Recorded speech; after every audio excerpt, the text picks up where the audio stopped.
Your radio, your station. The radio station that plays you nothing but the best music. All you need is Diamond 88.7 FM. You don't need no other body.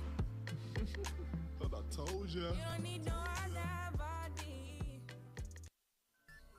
From news to sports, current affairs to entertainment, beautiful music, amazing programs, we got you all covered at Diamond 88.7 FM. Looking for a reliable, up-to-date source of credible news at all time?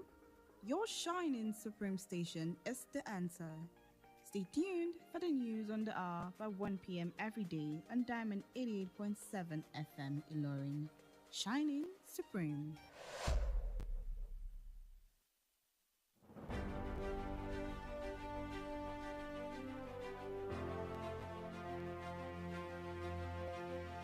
From the news desk of Diamond 88.7 FM Ilorin, this is news on the hour.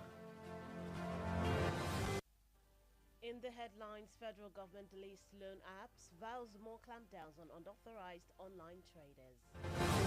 Norgay demands 300% minimum wage increment. Anambra government sends Mesoma on 3-month psychotherapy over UTME score. On the foreign scene, Guinea-Bissau pauses teachers' pay to without ghost workers. In the world of sports, Burnley agreed deal with Espanyol for Nigerian winger. Good afternoon and thank you for joining us for the news on the hour, reaching you on Diamond 88.7 FM Ilorin. I am Bisola Oduwole Suleiman. You can listen to us via our website www.diamondfm.net or watch us live on Facebook at Diamond 87 FM and YouTube Diamond FM Ilorin. We'll bring you details of the news after this break. Please stay with us. We often think that mental health breakdowns sound like this. I'm emotionally stressed. I'm emotionally downcast. I am so confused of all about life. But in reality, they can sound like this. Don't make assumptions that people are okay just because they laugh and they smile. Everyone is going through something. Check on your friends and be kind to everyone else. This message is reaching you from Diamond 88.7 FM Ilorin.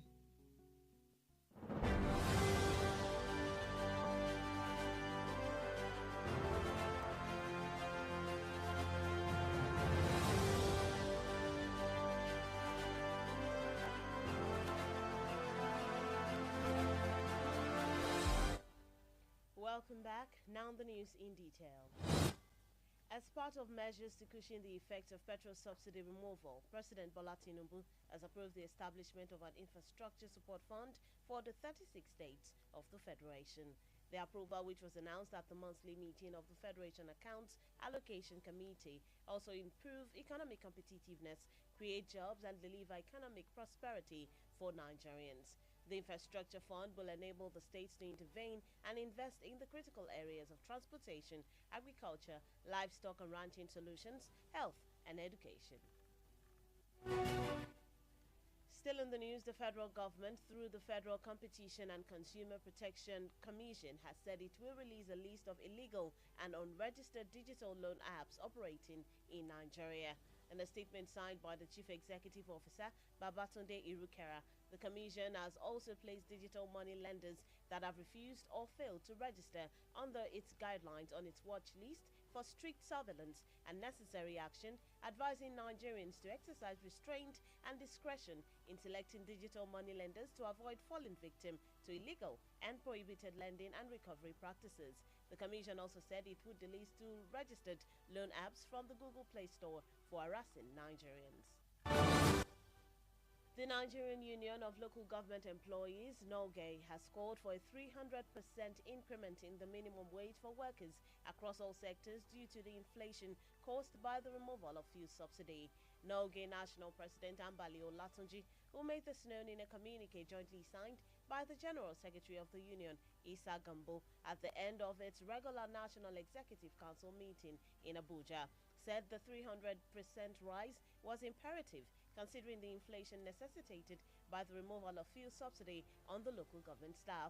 He also said, considering the overbearing posture of the state governors and local government, which has led it prostrate in the country, there was need for a state of emergency to be declared on local government administration to address the infrastructural decay, poverty, and the state of unemployment across all local governments in the country.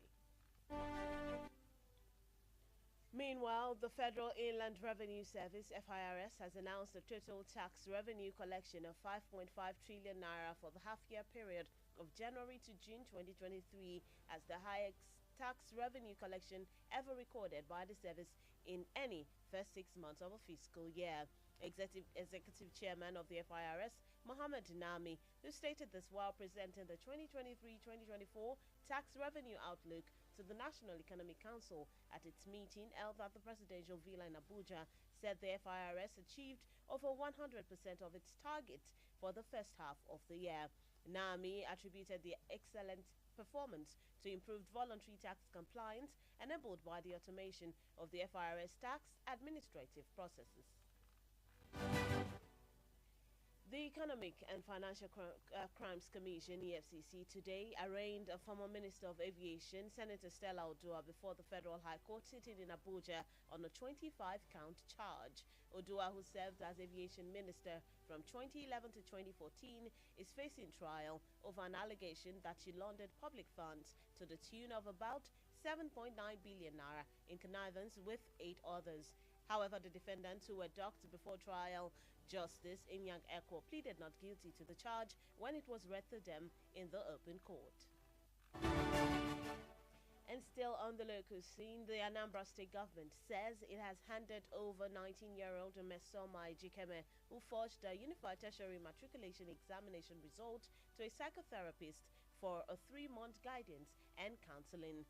The State Commissioner for Education, Ngozi Chuma Ude, who disclosed this at a press briefing in her office in Oka, said Mesoma would undergo a therapy class for 3 months as recommended by the state panel, which probed the UTME forgery case. Mesoma, a student of Anglican Girls Secondary School in Newi, recently made the headlines after the Joint Admissions Matriculation Board called her out as fraudulently manipulating her UTME score from 249 to 362, thereby falsely parading herself as the UTME top scorer for 2023. And that's it on the local scene. The news on the hour is reaching you from Diamond 88.7 FM Ilorin. We take a short time out. When we return, we bring you foreign and sports news. Please stay with us.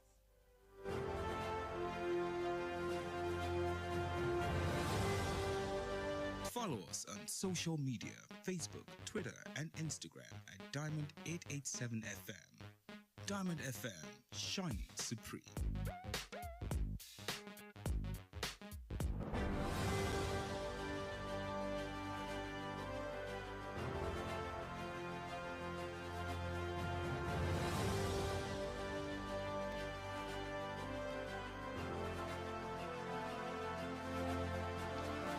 Welcome back from the break. If you're just tuned in and joining us, you're still listening to the news on the hour, reaching you from Diamond 88.7 FM Ilorin.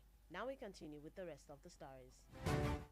Moving on to the international scene, Guinea-Bissau's government has ordered the suspension of teachers' salaries to weed out fraudulent claims on the payroll from fictitious workers, according to a statement released on Thursday.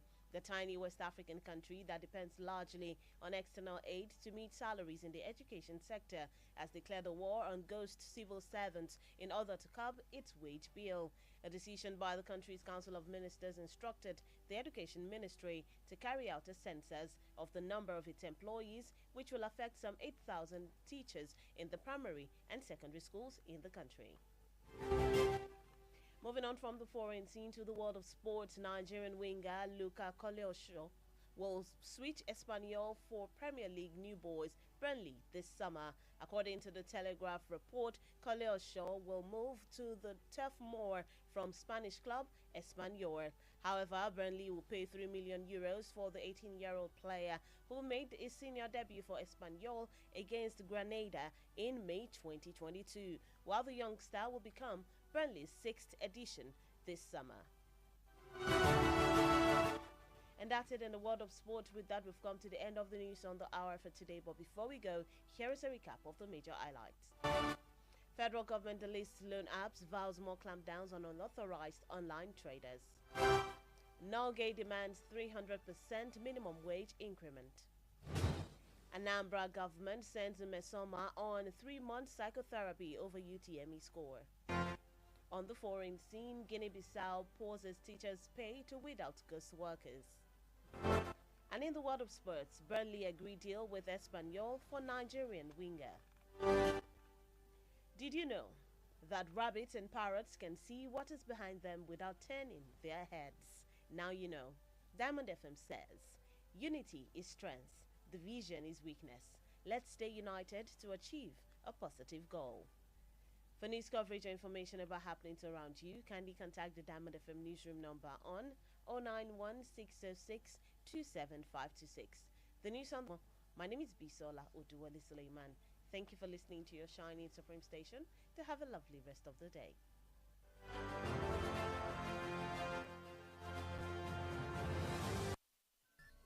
From news to sports, current affairs to entertainment, beautiful music, amazing programs, we got you all covered at Diamond 88.7 FM.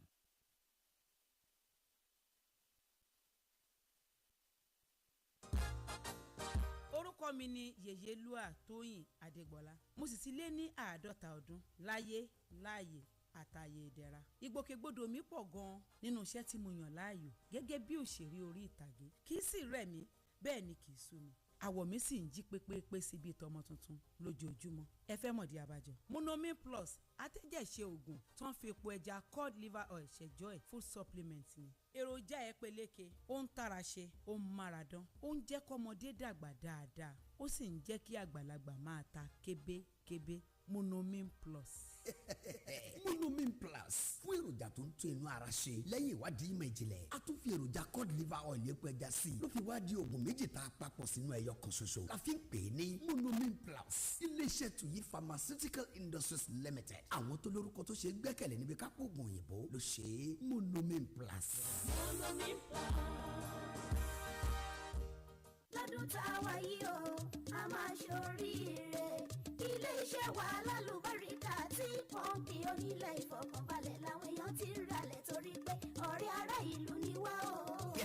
òdodo ọ̀rọ̀ ni tí pọ́ǹpì concept onílẹ̀ ìfọkànbalẹ̀ sì pinrin ọdún fún gbogbo olóríire lọ́dún yìí ìwọ náà gbọ́dọ̀ ralẹ̀ ó máa kọ́lé ilẹ̀ ríra ní ìrọ̀rùn gbà tẹ́ bá ti ra plọ̀tì ilẹ̀ wa kan tó wà lókè òyìn ní 500,000 naira péré ẹ ti láǹfààní láti gba ogún símẹ́ǹtì àpò 20 bags of cement lọ́fẹ̀ẹ́ bákan náà nílé tó wà lóko olówó 150,000 naira péré ní plọ̀tì kan bẹ́ẹ̀ lẹ́ máa gba símẹ́ǹtì àpò mẹ́wàá 10 bags of cement lọ́fẹ̀ẹ́ ilé kíkọ́ ti bẹ̀rẹ̀ lábàǹkì ilẹ̀ wa tó wà lélẹ́mẹ̀rẹ̀ ilẹ̀ tá a rẹ̀ rà pamọ́ fúnra wa tàbọ́mọ tá a bí torí ọjọ́ iwájú sí ń ta o 300,000 naira ní 500 square meter 200,000 naira ní 300 square meter àwọn olóríire ti ń jàǹfààní yìí báyìí ó di Friday June 30 ọdún yìí kó tó parí ẹ tètè máa bọ̀ lọ́fíìsì tí pọ́ǹpì concept tó wà ní suite 8 legislative quarters along Yidi road Ìlọrin telephone 08052888552 tí pọ́ǹpì concept developer that cares.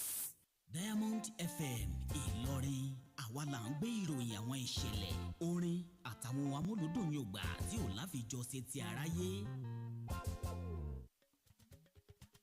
látinú yàrá ìròyìn Diamond 88.7 FM Ìlọrin ìròyìn ẹ̀kúnrẹ́rẹ́. a kú ọjọ́ ńlá òní kókó àkójọpọ̀ ìròyìn ilẹ̀ wa tọ̀sán òní rèé. ìjọba àpapọ̀ yọ orúkọ àwọn pẹpẹ àti ayánilówó kan kúrò tó sì ṣèlérí àti fi mú àwọn míì tí ò tẹ̀lé ìlànà àátọ̀ lórí ètò náà dánrin. ẹgbẹ́ nọ́gè béèrè fún àlékún ìdá 3% owó oṣù òṣìṣẹ́ tó kéré jù. ìjọba ìpínlẹ̀ Anambra rán Mesoma lọ fẹ́tò ìtọ́ni olóṣù 3 lórí ọ̀rọ̀ èsì UTME. nílẹ̀ òkèrè ilẹ̀ Guinea-Bissau dá owó oṣù sísan dúró fáwọn olùkọ́ láti lé àwọn afarajọ òṣìṣẹ́ dànù lẹ́nu iṣẹ́. lábala eré ìdárayá ikọ̀ Burnley faramọ́ àdéhùn pẹ̀lú ikọ̀ Espanyol fún agbábọ́ọ̀lù ọmọlẹ́wà Nàìjíríà. akínyìnpé ẹ̀ka sàn ẹ̀sìn bẹ́ẹ̀ sí ń darapọ̀ mọ́ wa fún àkójọpọ̀ ìròyìn ilẹ̀ wa tọ̀sán òní láti yàrá ìròyìn iléeṣẹ́ wa Diamond 88.7 FM Ìlọrin. Tajudeen Akolawole Ishola ni oníròyìn yín. ẹ má gbàgbé láti tẹ̀lé wa lórí àtẹ ìtàkùn ayélujára www.diamondfm.net. ẹ bá wa dọ̀rẹ́ lórí ìtàkùn Facebook ní @diamond87fm. ẹ wò wá lórí YouTube ní Diamond FM Ìlọrin ẹ̀kúnrẹ́rẹ́ ìròyìn ń bọ̀ lẹ́yìn ìdánudó ráńpẹ́ yìí.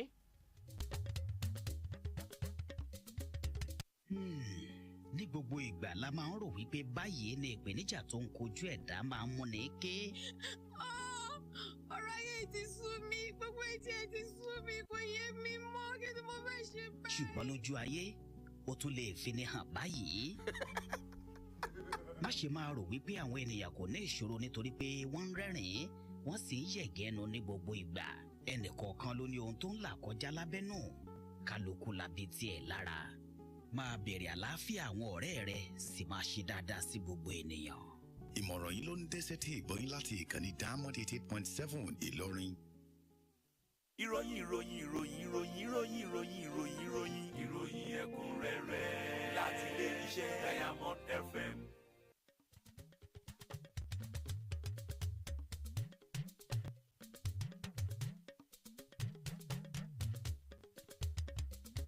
Ẹ káàbọ̀ padà àkójọpọ̀ ìròyìn ilé wa fún tọ̀sán òní ọ̀hún rèé lẹ́kùnrẹ́rẹ́. Gẹ́gẹ́ bí ara ìgbésẹ̀ àti mú ìdẹ̀kùn bá ipa yíyọ ìkúnpá orí epo, ààrẹ Bọ́lá Ahmed Tinubu ti fọwọ́ sí ìdásílẹ̀ àjọ elétò ìnáwó àtìlẹ́yìn ohun amáyédẹrùn fún ìpínlẹ̀ mẹ́rìndínlógójì nílẹ̀ Nàìjíríà. Àfọwọ́sí ọ̀hún èyí tí wọ́n kéde níbi ìpàdé olóṣooṣù ìgbìmọ̀ elétò ìpín akoto owó àpapọ̀ ilẹ̀ yìí ni yóò tún mú àgbéga bá ìfigagbága nídìí ètò ọrọ̀ ajé, pípèsè iṣẹ́ àti ọrọ̀ tó pọ̀ fáwọn èèyàn ilẹ̀ Nàìjíríà. Àjọ onínáwó di ohun amáyédẹrùn ọ̀hún yóò fàyè gba àwọn ìpínlẹ̀ láti lọ́wọ́ sí kí wọ́n sì dókòwò sídìí àwọn agbọ́dọ̀ tó ṣe kókó nídìí ìgbòkègbodò ọkọ̀, iṣẹ́ àgbẹ̀, ọ̀nà àbáyọ sí ohun ọ̀sìn àti ibùjẹ ẹran, ètò ìlera àti ẹ̀ka ètò ẹ̀kọ́. Ìjọba àpapọ̀ ilẹ̀ Nàìjíríà ti gba ọ̀dọ̀ àjọ tó ń dáàbòbò ẹ̀tọ́ àwọn oníbàárà lórílẹ̀‐èdè yìí sọ pé òun yóò ṣe àgbéjáde ìwé orúkọ àwọn pẹpẹ àti ayánilówó orí ẹ̀rọ ayélujára tí wọ́n ń ṣiṣẹ́ lọ́nà àìtọ́ lórílẹ̀‐èdè yìí o. Nínú àtẹ̀jáde kan tí adarí àgbà àjọ náà Babátúndé Rúkèrà fọwọ́ sí ni àjọ náà ti tún gbé àwọn àtẹ ẹ̀yáwó orí ẹ̀rọ tí wọ́n kọ̀ àbí kùnà láti fọkọ sílẹ̀ lábẹ́ ìlànà àtórí ìwé ìdẹdẹ fún àbójútó tó le àti ìgbésẹ̀ tó yẹ, tó sì ń rọ àwọn èèyàn ilẹ̀ Nàìjíríà láti yàgò fúnrú wọn kí wọ́n sì lo ọgbọ́n nídìí yíyan àwọn àtẹ ẹ̀yáwó tí wọ́n fẹ́ lò láàyò láti yàgò fún kíkó sọ́wọ́ àwọn alápàrútù ẹ̀dá nídìí ètò ìyánilówó náà. Gẹ́gẹ́ bájọ òun ṣe sọ, ó ní òun yóò yọ àwọn pẹpẹ àtẹ ayánilówó méjì kúrò bí à ń yọ jìgá lórí àtẹ Google Play Store fún ìhalẹ̀ máwọn èèyàn ilẹ̀ Nàìjíríà. Ẹgbẹ́ àwọn òṣìṣẹ́ ìjọba ìbílẹ̀ lórílẹ̀‐èdè yìí tàmọ̀ sí NOGE ti pè fún ìdá 100 àlékún owó oṣù òṣìṣẹ́ tó kéré jù fáwọn òṣìṣẹ́ káàkiri gbogbo ẹ̀ka látàrí bí nǹkan ṣe wọ́n gógó láti bí yíyọ ìkúnpá orí epo. Ààrẹ àpapọ̀ ẹgbẹ́ NOGE Ambale Ọlátúnjí, ẹni tó sọ èyí di mímọ̀ nínú àtẹ̀jáde kan tí wọ́n dìjọ fọwọ́ sí pẹ̀lú akọ̀wé àpapọ̀ ẹgbẹ́ náà Isa Gambo lópin ìpàdé ìgbìmọ̀ aláṣẹ àpapọ̀ rẹ̀ nílùú Àbújá, ṣàlàyé pé àfikún ìdá 100 ọ̀hún ṣe pàtàkì bí a bá wo bí nǹkan ṣe wọ́n tó látara yíyọ ìkúnpá orí epo. Ọkùnrin ọ̀hún tó sọ pé níwòye sí báwọn gómìnà ìpínlẹ̀ ṣe jẹ gàba lórí ìjọba ìbílẹ̀ èyí tó ti mú kó dẹdùn arìnlẹ̀ lórílẹ̀‐èdè yìí, ó yẹ kí kéde nǹkan òfararọ wáyé lórí ìṣàkóso ìjọba ìbílẹ̀ láti wójútùú sí àìsí ohun amáyédẹrùn, ìṣẹ́ ohun òsì àti àìríkànṣe-kan káàkiri ìjọba ìbílẹ̀ lórílẹ̀‐èdè yìí. Àjọ elétò ìpawówọlé àpapọ̀ ilẹ̀ yìí ti kéde tírílíọ̀nù 5.5 náírà lówó orí tí wọ́n pa wọlé fún àkókò ìdajì ọdún látòṣù kẹ́ni sí oṣù kẹfà ọdún yìí gẹ́gẹ́ bí iye owó orí tó ti ga jùlọ tí wọ́n gbà wọlé nídajì ọdún.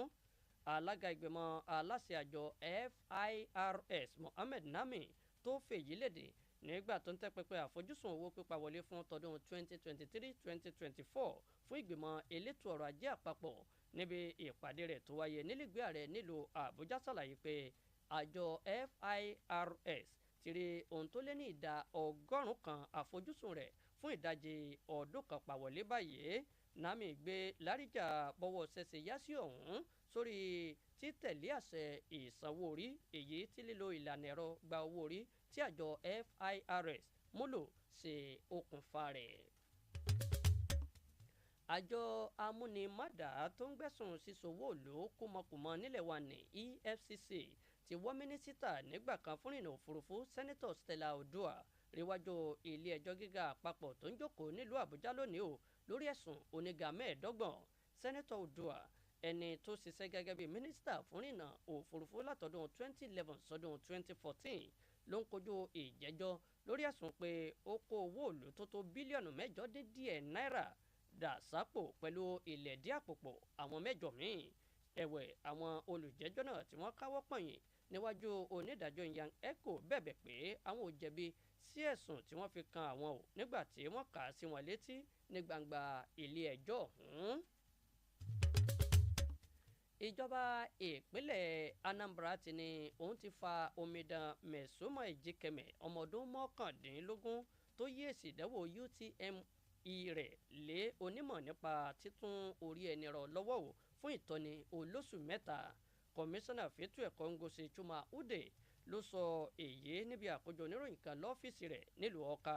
Ó ṣe lálàyé pé Mesoma yóò gbàbẹ́ ìtọ́ni kọjá fún oṣù 3 gbáko gẹ́gẹ́ bí ìgbìmọ̀ olùwádìí nípínlẹ̀ náà tó ṣiṣẹ́ ìwádìí sí ẹ̀sùn yíyí èsì ìdánwò UTME ṣe béèrè fún. Mesoma tó jẹ́ akẹ́kọ̀ọ́ nílẹ̀kọ̀ Anglican Girls Secondary School Nnewi lọ́rọ̀ rẹ̀ gba orí ìwé ìròyìn káàkiri lẹ́nu lọ́lọ́ yìí lẹ́yìn tájọ jambo pè é jáde fún yíyí èsì ìdánwò UTME láti 2,900 sí 3,200 tó sì fira rẹ̀ hàn gẹ́gẹ́ bí ẹni tó gba máàkì tó pọ̀ jùlọ nínú ìdánwò UTME tọdún 2023 yìí. Bẹ́ẹ̀ bá ṣẹ̀ṣẹ̀ ń darapọ̀ mọ́ wa àkójọpọ̀ ìròyìn ilẹ̀ wa fún tọ̀sán òní ló ń dé sétígbọ̀ yín láti lè ṣe Diamond 88.7 FM Ìlọrin. À ń lọ sẹ́nu ìdánudó ráńpẹ́ báyìí tá a bá padà dé ìròyìn tẹ̀síwájú nílẹ̀ òkèrè àti lábala eré ìdárayá ẹ má gbé kúrò níkànnì Diamond 88.7 FM. Ẹ darapọ̀ mọ́ wa ní ìtàkùn káyélujára wa ìtàkùn ìbádọ́rẹ̀ẹ́ Facebook ìtàkùn abẹ́yẹfò Twitter àti Instagram lórí Diamond 887 FM Diamond FM Shining Supreme.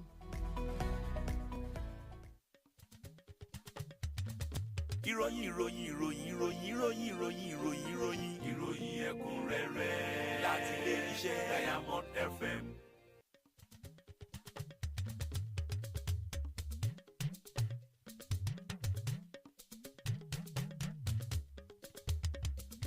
Ẹ káàbọ̀ padà bẹ́ẹ̀ bá ṣẹ̀ṣẹ̀ ń darapọ̀ mọ́ wa àkójọpọ̀ ìròyìn ilẹ̀ wa fún tọ̀sán òní ló ń dé sétígbọ̀ yín láti lè ṣe Diamond 88.7 FM Ìlọrin. Ìròyìn tẹ̀síwájú nílẹ̀ òkèèrè. Ìjọba ilẹ̀ Guinea-Bissau ti pàṣẹ dídá owó oṣù àwọn olùkọ́ sísan dúró náà láti yanjú ìwà jẹgúdújẹrá tí wọ́n ní ń bẹ lórí owó oṣù sísan fáwọn afarajòṣìṣẹ́ kí wọ́n sì fi ojú wọn dánrin gba owó náà padà gẹ́gẹ́ bí àtẹ̀jáde kan tí wọ́n fi ta lánàá ṣe wí. Orílẹ̀-èdè lápá ìwọ̀ oòrùn Áfíríkà tó gbára lé ìrànwọ́ láti ta fún sísanwó oṣù lẹ́ka ètò ẹ̀kọ́ náà ló ti dojú orúkọ àwọn afarajòṣìṣẹ́ lẹ́nu sí ọba lójúnà àti pẹ̀wọ́ owó àsandànù bẹ́ẹ̀ fún wọn. Ìpinnu tó wá látọ̀dọ̀ ìgbìmọ̀ àwọn mínísítà lórílẹ̀‐èdè náà ló pàṣẹ fúnléeṣẹ́ ètò ẹ̀kọ́ láti ṣètò kíkàyé àwọn òṣìṣẹ́ rẹ̀ èyí tí ó kan àwọn olùkọ́ bíi 8,000 láwọn ilé ẹ̀kọ́ alákọ̀ọ́bẹ̀rẹ̀ àti girama tó jẹ́ ti ìjọba ní orílẹ̀‐èdè náà. Lábala eré ìdárayá olùgbọ́wọ́ ìkángun lórí pápá fún ilẹ̀ wa Nàìjíríà Luka Kọ́lé-Oṣó yóò kúrò nínú ikọ̀ Espanyol lọ sínú ikọ̀ Burnley ní sáà yìí. Gẹ́gẹ́ bí ìròyìn Telegraph ṣe jábọ̀ rẹ̀, Kọ́lé-Oṣó yóò gbéra lọ sínú ikọ̀ nídíje Premier League látinú ikọ̀ nílẹ̀ Spain tàmọ̀ sí Espanyol. Ẹ̀wẹ̀ ikọ̀ Burnley yóò san mílíọ̀nù €3 fún agbábọ́ọ̀lù ẹni ọdún 18 náà ẹni tógo rẹ̀ búyọ nínú ikọ̀ Espanyol kojú Granada lóṣù karùn-ún ọdún 2022. Bákan náà agbábọ́ọ̀lù ọ̀hún yóò jẹ́ ní kẹfà tí ó darapọ̀ mọ́ ikọ̀ Burnley ní sáà yìí. Kí n tó parí àkójọpọ̀ ìròyìn ilẹ̀ wa fún tọ̀sán òní kókó tó wà nínú rẹ̀ rí lẹ́ẹ̀kan sí i. ìjọba àpapọ̀ ilẹ̀ wa nàìjíríà ti yọ orúkọ àwọn pẹpẹ àti ayánilówó kan kúrò tó sì ṣèlérí àti fi mú àwọn míì tí kò tẹ̀lé àṣẹ lílo àtẹ náà dánrin.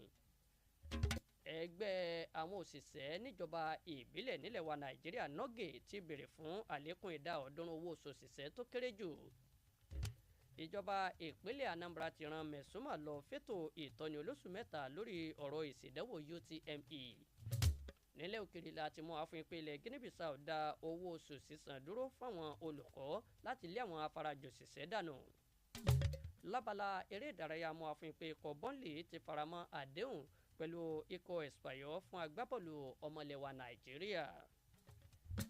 ǹjẹ́ mọ̀ pé ehoro àti ẹyẹ ayé kò tọ́ lè rí ohun tó wà lẹ́yìn wọn láì yé jíwo ẹ̀yìn rárá.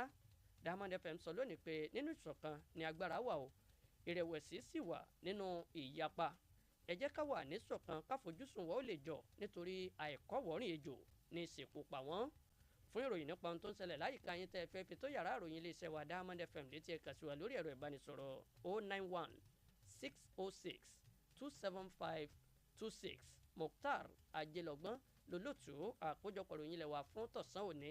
Tajudeen Akolawole Ishola ló tu sédè àbínibí tó mú wá sí etí gbọ̀nyìn. ẹ ṣeun púpọ̀ bẹ́ẹ̀ sí ń tẹ́tí sí ìkànnì yín tó tàwọn yọ̀.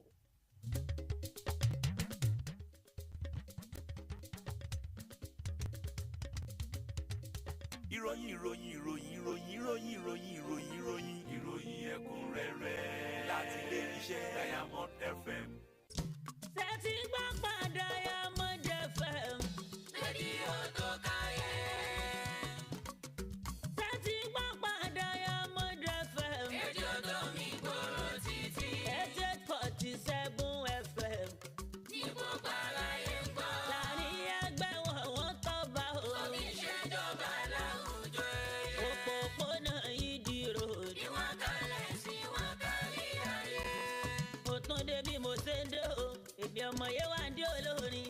Èmi ọmọ àgbẹ̀ kí òdì kan dá sí onílẹ̀ tí ò jọ tán mọ́.